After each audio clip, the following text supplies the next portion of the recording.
In this video, you're going to be taking a look at the original R2-D2 released in the Black Series 6-inch collection. He was in the very first wave, if I recall correctly, back in 2013. So this was probably the fourth or fifth Black Series action figure I got overall. I think it was my fourth. And I got him in January of 2014. So I've had him for over 10 years now at this point. And we've had our share of releases for R2-D2 since then. Interestingly enough, R2 is probably one of the more expensive Black Series action figures.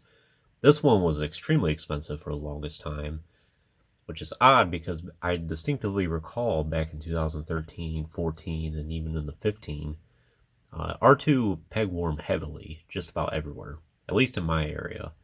And he was relatively easy to get a hold of, and that's part of the reason why I went ahead and got him. I thought, well, I'm kind of a fan of R2-D2. And even though I'm going to be selective about my Black Series action figures, I still wouldn't mind having them in the collection. And I'm glad I did. It's a really good action figure. I know a lot of people have complained over the years saying he's out of scale or he's not the appropriate size that he should be. But I like him for what he is, and he was loaded with a lot of accessories. In fact, I hope I have all the accessories that he came with right here. Of course, I have most of them displayed on the figure right now.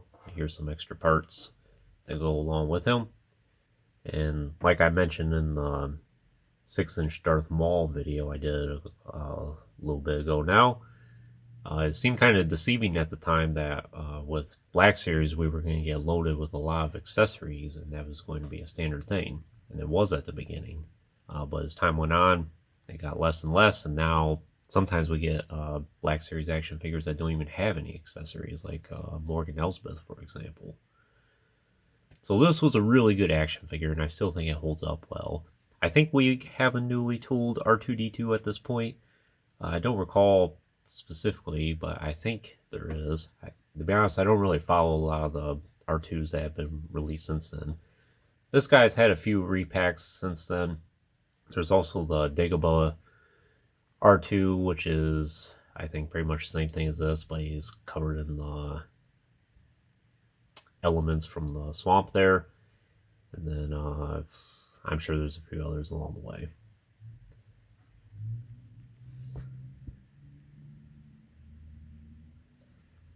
So the paint apps are pretty good on this. They're not perfect. When I originally got this, there is a lot of smudges on this. You can see that right there, a lot of dents. I'm not sure if that was intentional or if that just happened to be the figure I got.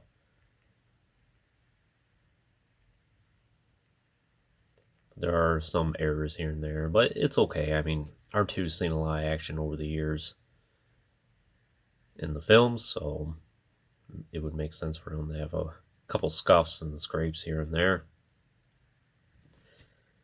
But despite that, the paint overall is pretty good. He has a silver dome. It's a nice blue color. Not quite a shiny blue like my original trilogy R2 here. Much more darker blue. Looks pretty good. Has the red dot there and then the black eye. So interesting for Hasbro to include all the accessories at top here. Of course, he has his typical sensor scope. Then they included Luke's lightsaber, which is a nice accessory. Then this extra sensor right here. I'm pretty sure that's all three of them.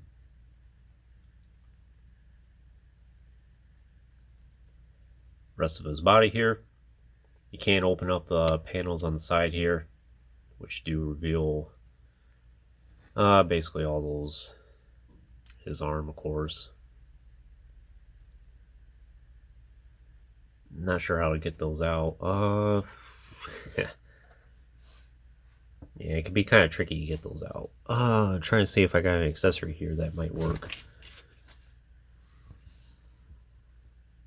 Something like a toothpick oftentimes is a good thing.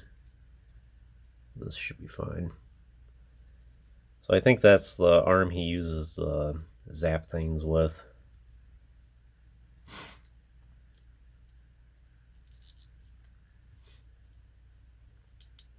We have this one here, which I think is the one he plugs into the computer.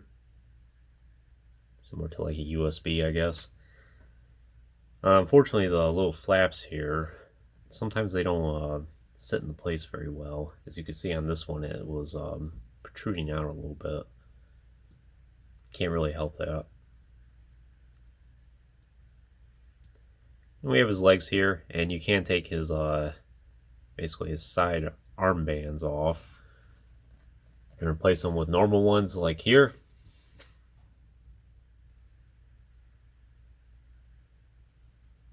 And then you have the ones with the rockets.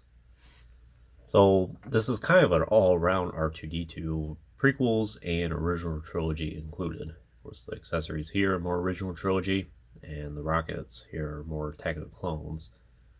So it's nice they did an all-in-one R2-D2, which, again, that kind of goes back to the original intention of Black Series, where it was supposed to be like the definitive versions of these characters. And this is the end-all, the be-all R2-D2, basically, where it included everything for all the movies. Can't take these off. I'm not going to for this video because it was kind of difficult to get them on in the first place, and I don't want to potentially pry them off and then it ends up loosening them.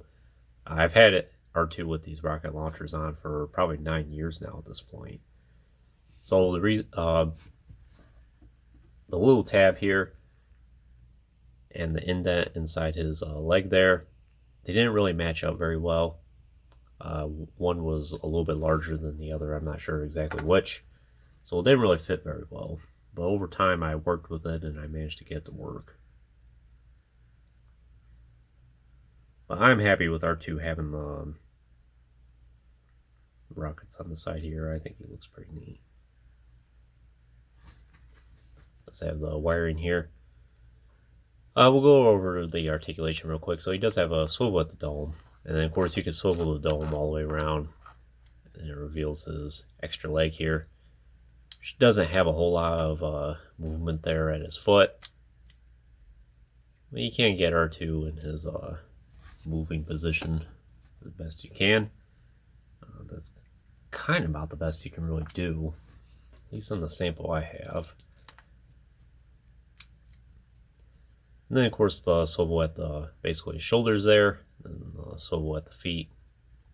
Same with here. And it's pretty much it. That's about all the articulation he needs anyway. And then of course if you want his head a certain way, you can work around the ratchet.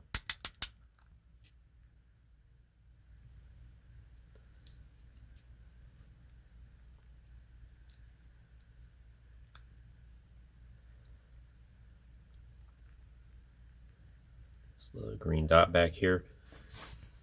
So for the top of his dome here, the Luke's lightsaber really doesn't fit too well, but you can get the stay into place, and that's because of the shape of the hilt here. So this was actually the very first Return of the Jedi Black Series Luke Skywalker hilt we got, I think. At least, yeah, for Return of the Jedi. I forget if the X-Wing Luke came with a lightsaber or not. I don't have that action figure.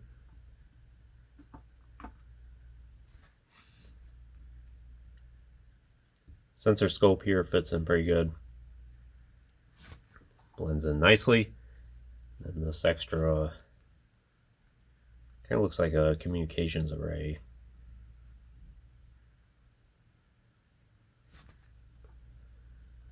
Then you have all these extra tabs here, and they all do fit in a specific order.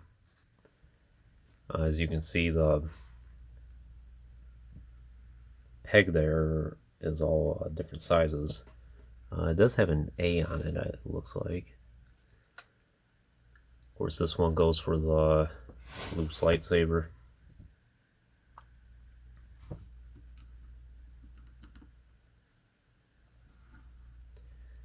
And let me see these two.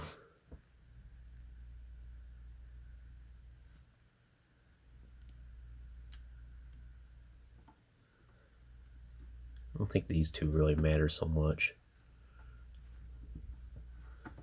Just see here.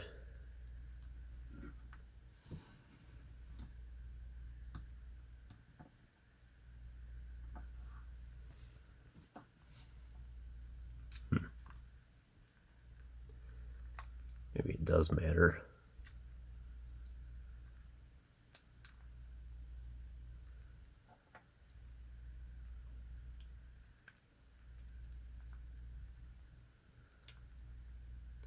Well, anyway, it seems like they fit in the place pretty good.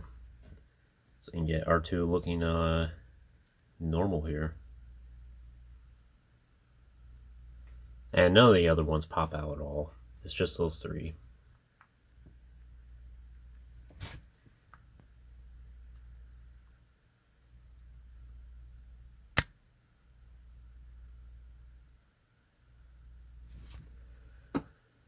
But I'm pretty sure that's all the accessories R2-D2 comes with. Show off these side panels one more time.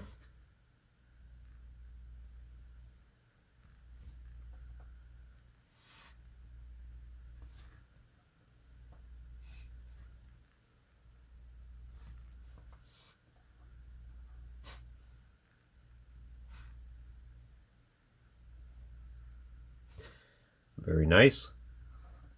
And we'll go ahead and bring out this other companion here. I did do the video for C-3PO previously. They look really good together. So would I recommend this R2-D2 for your collection? I would. He is kind of expensive. Even though he gets a lot of repacks over the years, it seems like not too long after he's initially released again, his price skyrockets again. So for whatever reason, Hasbro must not be meeting the production for R2. I'm not sure if R2-D2 has that high of a demand, or it's low production, or for whatever reason, he just seems to be a very expensive Black Series action figure. So if you really want one for your collection, I would say he's worth the price.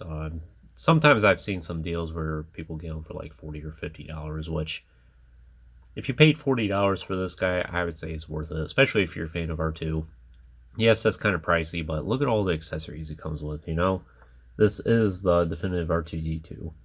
Even though some people complain about the scale and say he's not the appropriate size or he's too small or whatever reason, I think he's good enough. He looks really good besides C-3PO here. And of course, if you get all the other heroes like Anakin, Padme, Luke, Leia, Han Solo, he blends in perfectly. And I'm happy he's a part of my collection for over 10 years now at this point. But anyways, that concludes this review. I hope you enjoyed it. Stay tuned for plenty more reviews in the future. There will always be more to come. If you haven't already, please like the video and subscribe to the channel. I always appreciate all your support. And check out some links in the description if you haven't done so already. As always, thanks for watching.